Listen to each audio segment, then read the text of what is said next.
Bonjour Inès. Bonjour. Alors, l'auto-apprentissage pour vous, qu'est-ce qui vous plaît dans l'auto-apprentissage? Alors, qu'est-ce qui me plaît, c'est qu'on peut choisir vraiment tous les sujets possibles et inimaginables. C'est vraiment ce qui nous passionne, ce qui nous donne envie de travailler. On n'a pas de sujet imposé, donc on a beaucoup de liberté. Et vous travaillez du coup tout seul ou?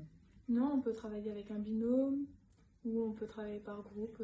On choisit. D'accord. Et est-ce que vous avez la sensation de progresser? Oui, parce que du coup, à côté de comment apprendre, donc on apprend vraiment comment apprendre l'anglais. On peut regarder des séries et on voit vraiment l'évolution par rapport au début quand on arrive en classe. Merci. Bonjour Oscar. Bonjour. Comment se passe donc une séance d'auto-apprentissage? Eh bien, on choisit un thème. Donc, c'est pas le professeur qui choisit, c'est bien nous. Et ensuite, par contre, on a une méthode méthodique. On commence par planifier le travail que l'on va faire. Donc, on se met des critères nous-mêmes. Ensuite, on doit faire les exercices ou le jeu qu'on a voulu faire. Ensuite, on doit s'auto-évaluer. Donc on peut se mettre des points, on fait un peu comme on veut. Ensuite, par contre, il faut revenir en arrière et trouver ce qu'on aurait pu faire de mieux. Et ensuite, à la toute fin de la séance, on voit le professeur pour faire un compte rendu et discuter de ce qui était bien et ce qui n'était pas bien, et ce qu'on pourrait faire de mieux la prochaine fois. D'accord. Et vous travaillez donc avec un binôme? On travaille en binôme de même niveau qui sont trouvés grâce à Autoic, Que vous avez effectué en début d'année du coup? c'est bien ça. Ok, merci. Bonjour Paolo, comment se passent les cours de langue à Clio-Lunéville? Alors ici, les cours de langue, ils développent ce qu'on appelle l'auto-apprentissage.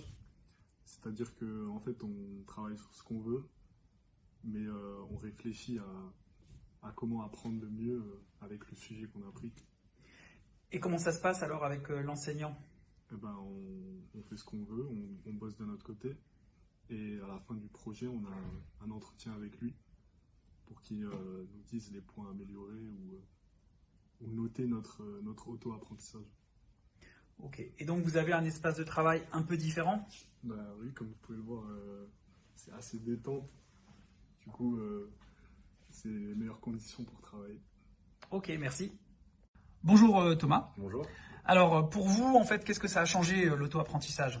Alors moi j'ai un bon niveau en anglais et du coup ça m'a permis de pratiquer plus à l'oral, donc c'est plutôt ça qui me manquait, donc en binôme avec un binôme du même niveau que moi, et ce que j'aurais pas forcément fait dans un cours plus classique. D'accord. Et l'espace de travail, en fait, un petit peu différent qu'on voit ici, ça vous convient? Bah, c'est plus adapté pour des activités pour pratiquer l'oral notamment. C'est pas juste des classes où on doit écrire ou... D'accord, très bien. Plus Donc, classique. a priori, ça vous plaît? Bah oui, c'est plus adapté. Merci.